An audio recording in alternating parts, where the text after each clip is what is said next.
प्यारे बच्चों, आज हम कक्षा 8 का चैप्टर वर्ग और वर्गमूल के बारे में पढ़ेंगे। तो पहले हम समझते हैं वर्ग क्या है ना। तो वर्ग क्या है? किसी संख्या को उसी संख्या से गुना करने पर जो गुणनफल प्राप्त होता है ना। मैंने कोई भी संख्या को अगर हम उसी संख्या से गुना करें और जो गुणनफल प्राप्त होगा उसे क्या कहेंगे? उस संख्या का वर्ग कहलाता है। जैसे अगर हम देखें कि अगर जैसे एक संख्या है 1, तो 1 को अगर 1 से गुना करें, 1 को 1 से गुना करें तो 1 ही होगा। तो 1 क्या है? एक वर्ग है, तो 1 का वर्ग 1 होगा। जैसे अगर 2 है, 2 को गुना करें 2 से ही, तो 4 क्या होगा? तो 4 क्या है? 2 का वर्ग है, माने 2 वर्गमूल है और 4 क्या है? वर्ग है। तो 4 का वर्गमूल 2 होगा और 2 का वर्ग 4 होगा, है ना। इसी प्रकार अगर देखें 3 को 3 गुना 3, तो 3 का वर्ग क्या हो जाएगा? 9 हो जाएगा। 3 का वर्ग 9 और 9 का वर्गमूल अगर पूछा जाए तो 3। तो वर्ग और वर्गमूल के बारे में हमको यहाँ ध्यान देना है। तो पहले वर्ग के बारे में हम देख रहे हैं। तो वर्ग क्या है कि कोई भी संख्या अगर लेते हैं और उसी से गुना करने के बाद जो हमको प्राप्त होता है, गुणनफल प्राप्त होता है, उसी को क्या कहेंगे? वर्ग संख्या कहेंगे, है ना। ये संख्या का वर्ग कहेंगे। इससे क्लियर हो गया, समझ में आ गया। अगर या फिर 4 देखते हैं, एक और उदाहरण देखते हैं। अगर 4 है, 4 को 4 से गुना किया जाए तो 4 चौक 16 होगा। तो 4 का वर्ग क्या हो जाएगा? 16, है ना। मतलब कि वर्ग निकालना माने कोई भी संख्या को उसी संख्या से गुना करने पर। इसको हम इस प्रकार जैसे लिख सकते हैं, तो 4 का स्क्वायर, ये 4 का वर्ग बराबर क्या हो जाएगा? 4 गुने 4, है ना। तो ये 16 होगा। तो 4 का वर्ग क्या हो गया? 16, ठीक है। आगे देखेंगे कि पूर्ण वर्ग संख्या या वर्ग संख्या के कुछ और गुण, है ना। तो ये हम वर्ग के बारे में समझे। अब पूर्ण वर्ग संख्या या वर्ग संख्या का कुछ गुण देखते हैं। तो पहला गुण क्या है? पहला नियम कि जिस संख्या के अंत में, माने इकाई अंक, अंत वाला अंक में इकाई अंक 2, 3, 7 या 8 रहता है, क्या क्या रहेगा? 2, 3, 7 या 8 रहता है, तो वह पूर्ण वर्ग संख्या नहीं हो सकती। मैंने ये ध्यान रखना है कि जिसका इकाई अंक 2, 3, 7 या 8 होगा वो संख्या पूर्ण वर्ग नहीं कहलाएगा। जैसे अगर देखा जाए, जैसे 12, तो 12 का वर्गमूल नहीं निकलेगा। क्यों? इसका इकाई अंक 2 है। तो 12 का तो वर्गमूल हो सकता है। या वर्गमूल नहीं, ध्यान देना है कि पूर्ण वर्ग संख्या देखना कि इसका हम वर्गमूल अगर निकालना चाहें तो नहीं निकलेगा, है ना। जैसे कि अगर देखा जाए 12 के बाद 23, इकाई अंक क्या है? 3, 23 लेते हैं, है ना। इसी प्रकार 27 या 47 कुछ भी ले लो, 47, 27, 17, है ना। तो ये सब क्या है? पूर्ण वर्ग संख्या नहीं है ना। जैसे 38 है। अगला क्वेश्चन लेते हैं, अगला उदाहरण जैसे 38। तो 38 का क्या होगा? पूर्ण वर्ग संख्या नहीं है, मैंने इसका वर्गमूल नहीं ज्ञात होगा। वर्ग ज्ञात हो सकता है, वर्ग ज्ञात हो सकता है। इसको हम 12 को 12 से गुना करेंगे तो इसका वर्ग निकल जाएगा, लेकिन इसका अगर वर्गमूल निकालना चाहें तो नहीं निकलेगा, है ना। अब वर्गमूल क्या होता है? जैसे अब ध्यान देना है कि तो वर्गमूल जैसे अगर 12, तो इधर भी बताया था पहले भी, जैसे 12 गुने 12 कितना हो जाएगा? 144। तो ये 144 क्या है? वर्ग संख्या है, मैंने 12 का वर्ग 144। और 144 का वर्गमूल देखा जाए, ये पूर्ण वर्ग संख्या देखा जाए, तो इसका इकाई अंक 4 है, इसलिए ये पूर्ण वर्ग संख्या है। इसको हम वर्गमूल निकाल सकते हैं। जैसे 144 का वर्गमूल क्या हो जाएगा? 12 हो जाएगा, ठीक है। इस तरह और समझ सकते हैं, 23 का भी करके देख सकते हैं।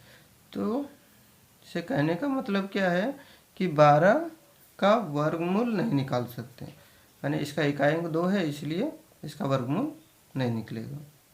ठीक है, दूसरा नियम देखते हैं। जैसा कि अगला गुण, तो अगला गुण में क्या है दूसरा नंबर में कि यदि अगर सम संख्याओं का वर्ग, अगर हम कोई सम संख्या का वर्ग निकालें तो ये सर्वदा माने सदैव या हमेशा क्या होगा, सम संख्या ही होगा। जैसे अगर सम संख्या देखा जाए 4 का, तो 4 क्या है, एक सम संख्या है।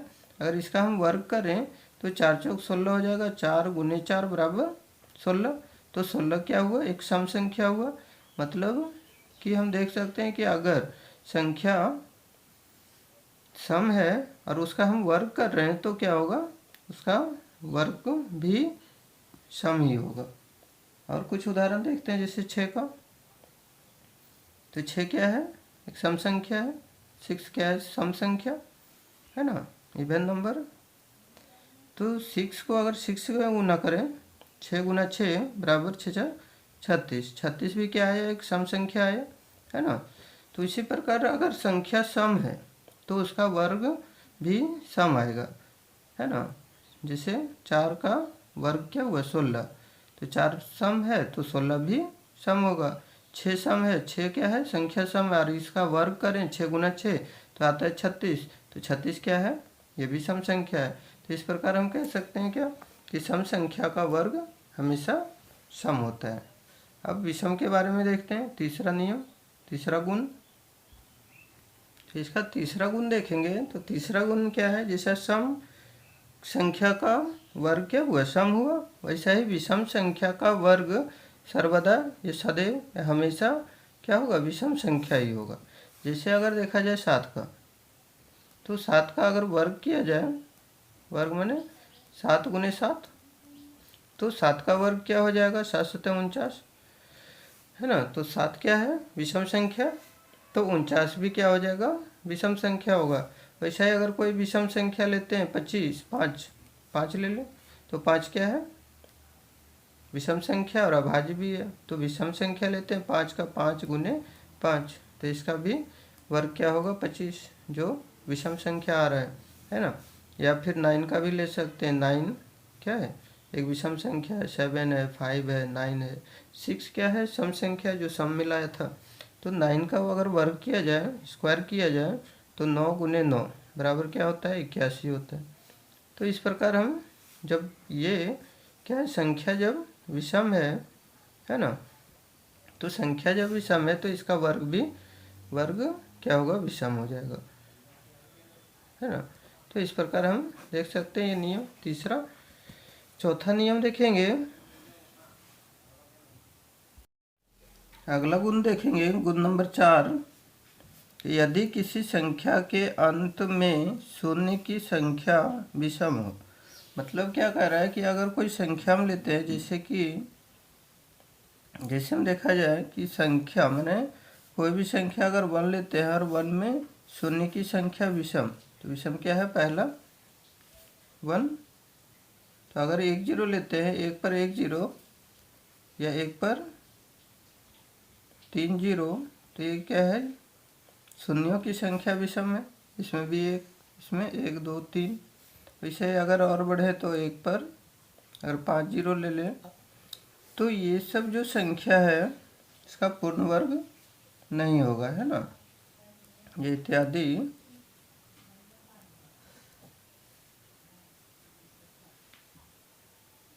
पूर्ण वर्ग नहीं होगा, है ना। अगला नियम देखेंगे कि इसमें जब ये पहले क्या बताया कि विषम है, शून्यों की संख्या विषम, तो इसका वर्ग नहीं होता है ना, वर्गमूल नहीं निकलता, ये पूर्ण वर्ग संख्या नहीं है। इसे आगे बता रहा है, यदि शून्य की संख्या सम हो, है ना, और शून्य को छोड़कर शेष संख्या पूर्ण वर्ग हो, तो संख्या पूर्ण वर्ग संख्या होगी। जैसे देखा जाए तो जैसे में अगर 100 का तो विषम नहीं लेना है, सम लेना है। तो 1 पर अगर 2 जीरो ले लें तो इसका क्या होगा, वर्गमूल निकलेगा। वैसा 1 पर 4 जीरो ले लें तो ये सब क्या है कि शून्यों की संख्या सम है, तो ये सबका वर्ग होगा। अगर आगे बता रहा है कि शून्यों की संख्या सम हो तथा शून्य को छोड़कर शेष संख्या पूर्ण वर्ग हो, माने शेष संख्या जैसे अगर 4 ले लेते हैं और 4 पर 2 जीरो लें तो इसका भी क्या होगा, पूर्ण वर्ग होगा। जैसे 9 पर अगर 1 2 3 4 जीरो लें तो इस प्रकार की संख्या क्या होगा, ये पूर्ण वर्ग होगा, है ना। इसे लिख सकते हैं इत्यादि इत्यादि पूर्ण वर्ग होगा, है ना। अगर देखा जाए 100 का तो रूट या करनी में डाल दें तो करनी में इसका 10 निकलेगा, है ना। 10 गुने 10 बराबर 10, तो 100 का वर्गमूल 10 आ जाएगा, माने पूर्ण वर्ग संख्या है ये, जिसका वर्ग निकलता है। अब यहाँ समझेंगे पूर्ण वर्ग संख्या क्या है। तो पूर्ण वर्ग संख्या जिसका वर्गमूल निकल सकता है उसे पूर्ण वर्ग संख्या कहते हैं, ठीक है। अगला देखेंगे नियम 5। अगला नियम 5 में क्या है, अगला नियम देखेंगे नियम 5 में, यदि एक संख्या के इकाई स्थान पर 1 या 9 हो, है ना, या फिर कोई भी संख्या लेते हैं, अगर उसका इकाई अंक क्या हो, 9 हो। अगर 9 का भी देखते हैं वर्ग करने पर तो क्या होगा, 9 9 81, इकाई अंक क्या आ रहा है, 1 आ रहा है। तो जैसे कोई भी संख्या का इकाई अंक 1 या 9 है और उसका वर्ग करने पर वो क्या होगा, संख्या का वर्ग संख्या का इकाई अंक क्या आएगा, 1 आएगा, है ना। जिससे कि अगर 21 का वर्ग क्या आ जाएगा, 21 का वर्ग आ जाएगा 441। क्या कर रहे हैं, 1 देख रहे हैं, 9 में भी 1 आ रहा है और 21 में भी 1 आ रहा है। कुछ और देख लेते हैं, 11 का, जैसे 11 का वर्ग करें तो 11 से गुना करेंगे तो 121 आ जाएगा। तो इस तरह इसका भी इकाई अंक क्या आया, 1 आया। तो इस नियम में क्या कह रहा है कि अगर यदि कोई संख्या है ना, उसका इकाई अंक 1 हो या 9 हो, माने 1 या 9 कोई भी हो दोनों में से, तब उसका वर्ग संख्या क्या होगा, तो वर्ग संख्या का इकाई अंक 1 हो जाएगा, है ना। लास्ट गुण देखते हैं। अगला नियम है नियम 6 में, यदि किसी पूर्ण वर्ग संख्या का इकाई अंक अगर 6 है ना, तो यदि कोई इकाई अंक 6 वाला संख्या है, जैसे कि अगर देखा जाए 16, तो 16 का अगर वर्ग करें तो क्या होगा, या वर्गमूल निकाले, 16 का वर्गमूल क्या होगा, 4 होगा। तो यहाँ कह रहा है कि किसी संख्या का इकाई अंक 6 है तो वह जिस संख्या का वर्ग है उसका इकाई अंक, माने जैसे 16 किसका वर्ग है, वर्गमूल है, वर्ग है किसका, 4 का वर्ग 16, और 16 का वर्गमूल 4, है ना। तो जिसका ये संख्या है उसका इकाई अंक क्या होगा, 4 या 6 होगा, है ना। वैसे अगर देखते हैं 557 का, 56 का, तो 556 का कितना आएगा, 24। तो इसका भी इकाई अंक क्या आ गया, 4 आ गया, है ना। ऐसे 2916 देखते हैं तो इसका क्या आ जाएगा, 54। तो इस प्रकार सब में क्या देख रहे हैं, इकाई अंक जो वर्ग संख्या निकलता है वर्ग मूल, तो वो 4 या 6 में होगा। कुछ 6 का देख लेते हैं, जैसे 36, तो 36 किसका वर्ग है, 6 का, है ना। तो या फिर 4 6 रहेगा तो 6 ही आएगा, या फिर 4 आ सकता है ना।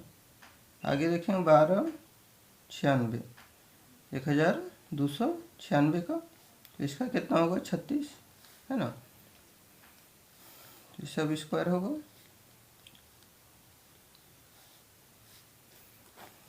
बस आज के लिए इतना ही। अगला वीडियो में उदाहरण 1 से शुरू करेंगे, तो ध्यान से देख लीजिएगा।